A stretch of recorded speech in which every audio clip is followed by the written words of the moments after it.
Hello, everybody, and thanks for tuning in again for an update. Two things happened this week at the Capitol. Yesterday, I had introduced a bonus ban bill that is in response to the Bonusgate scandal that rocked the Capitol earlier this year. Bonuses were paid out in secret from leadership accounts. No one knew about them. There was no real established process.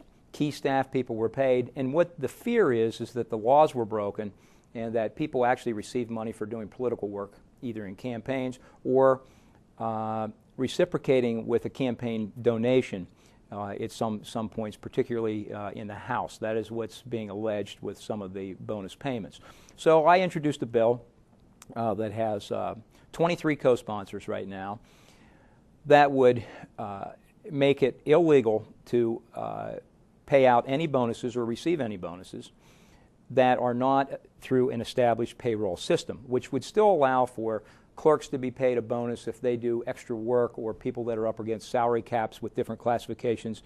And it would also apply to all branches of government and state agencies, FIA and others. So this is a bill that needs to be in place to permanently change the bonus situation that apparently has happened here for many years. So we're excited about that, and we're hoping that it goes very quickly through the legislature. The other interesting thing that we're voting on this afternoon, this is being taped on Wednesday, June 20th, and that is a budget that we're going to send to the House. The House originated a budget, sent it to the Senate. We're going to vote on our version of it today and send it back to the House for concurrence. We think that it probably will be amended again, and it is absent from this budget are a couple key components that will add some cost.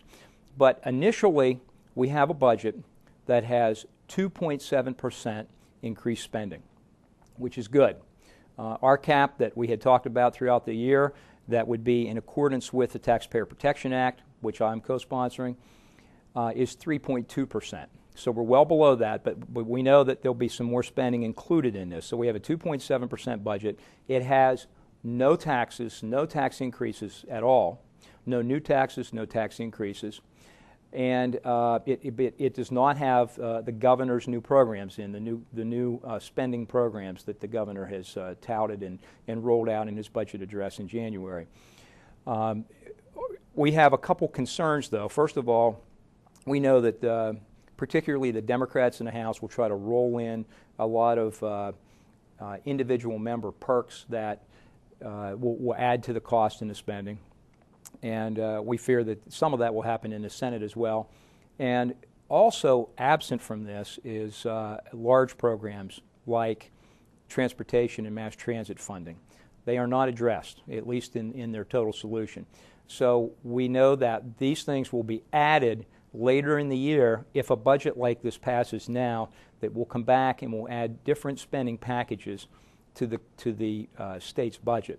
And that's where we can run into very high spending percentages. So 2.7 could become 5, 5.5, 6% if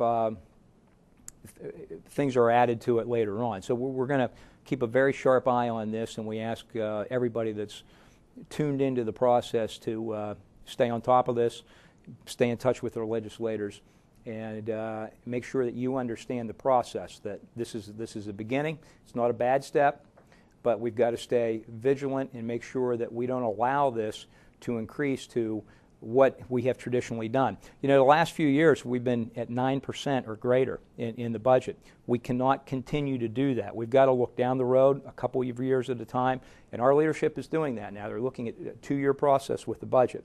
We've got to do a better job of addressing alternatives. We've got to do a better job of addressing cuts. We really didn't address cuts this year. We really didn't address alternatives. We've got to look at each segment of the budget. Education, for example.